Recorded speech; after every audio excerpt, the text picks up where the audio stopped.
حضرت عائشہ صدیقہ رضی اللہ تعالیٰ عنہ فرماتی ہیں میں نے نبی پاک صلی اللہ تعالیٰ علیہ وآلہ وسلم کو نا مرض وصال تک دیکھا ہے، حضور کے وصال تک، کہ حضور قرآن پاک کی آخری 2 سورتیں پڑھ کے سورۃ فلق اور ناس اپنے ہاتھوں پہ پھونکتے تھے، پھر جسم پہ ملتے تھے۔ قرآن پاک میں شفا ہے۔ اب تو لوگوں نے دم درود کو نا اس کو بڑا ہلکا سا کام سمجھ لیا۔ ویسے بھی یہ عاملوں کے ہتھے چڑھ گیا، ملنگوں کے ہتھے چڑھ گیا، کاروبار بن گیا، تجارت بن گئی۔ ورنہ قرآن پاک کی آیات پڑھی جائیں تو حضور نے فرمایا سورہ فاتحہ میں شفا ہے، اس میں کرم ہے۔ یہ چیزیں جو بڑی ہمارے لیے سود مند تھی، فائدہ مند تھی، ہم چھوڑ گئے۔ ایک بڑی خوبصورت حدیث ہے، سنیے گا۔ حضرت ابو سعید خدری رضی اللہ تعالیٰ عنہ حدیث کے راوی ہیں، بخاری میں موجود ہے۔ ارشاد فرماتے ہیں کہ ہم ایک سفر پہ تھے، واپس آ رہے تھے، ایک جگہ رات کو قیام کیا، سونا تھا، بستی تھی۔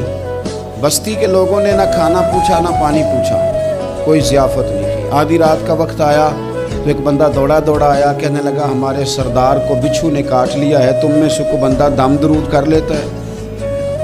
تو ایک صحابی کہنے لگے کر تو لیتے ہیں، پر تم نے چونکہ ہمیں کھانا پانی تک نہیں پوچھا، تم اگر دم کراؤ گے تو مفت نہیں کریں گے۔ بخاری پڑھ رہا ہوں، پیسے لگیں گے۔ کتنے پیسے؟ بکریوں کا ایک ریوڑ پورا۔ شارحین نے لکھا 40 بکریاں، کنے دما دیا؟ اور بھائی اس سے کوئی بندہ جواز نہ لے کہ پیسے لینے جائز ہیں، اس سے جواز نہ حاصل کرے۔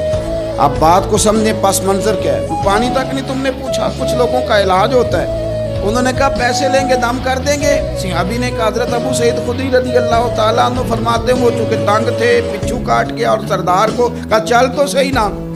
وہ صحابی گئے، سورہ فاتحہ پڑھ کے دم کیا، اور حدیث بخاری سے میں آپ کو دکھاؤں گا۔ لوگ کہتے ہیں دم کدھر سے آ گیا؟ بخاری پڑھ رہا ہوں، صحیح بخاری۔ شفا تو اللہ نے دینی ہے نا، رب کریم نے شفا دے دی۔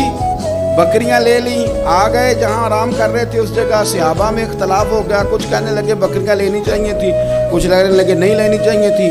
حضرت ابو سعید خدری رضی اللہ تعالیٰ عنہ فرماتے ہیں پھر ہم نے فیصلہ کیا چپ کر کے سو جاؤ، صبح حضور کی بارگاہ میں جائیں گے۔ اگر کریم نے کہا لینی چاہیے تھی پھر تو موج بن گئی، اور اگر کہا نہیں لینی چاہیے تھی تو بکریاں ہانگ کے واپس کر جائیں گے۔ مسئلہ کیا ہے؟ کہتے ہیں صبح گئے حضور کی بارگاہ میں، جا کے مسئلہ عرض کیا، یا رسول اللہ انہوں نے بھی پانی کوئی نہیں پوچھا تھا، ہم نے بھی کہا دم کریں گے تو پیسے لیں گے، تو ہم نے یہ بکریاں لی ہیں۔ شارحین لکھتے ہیں 40 تھی شاید۔ یا رسول اللہ اب کیا کریں؟ حضور مسکرانے لگے۔ جس کے گچھے سے لچھے جڑے نور کے، ان ستاروں کی نزہت پہ لاکھوں سلام، اور جس کی تسکین سے روتے ہوئے ہنس پڑے، اس تبسم کی عادت پہ لاکھوں سلام، اور ان کی باتوں کی لذت پہ بے حد درود، ان کے خطبے کی ہیبت پہ لاکھوں سلام۔ حضور مسکرانے لگے اور مسکرا کے پوچھا اچھا پڑھا کیا تھا؟ یا رسول اللہ سورہ فاتحہ۔ فرمایا سکھائی کس نے تھی؟ کہا یا رسول اللہ آپ نے۔ فرمایا پھر آدھی بکریاں میری ہیں آدھی تمہاری ہیں، اور میرا حصہ نکالو نا بھائی۔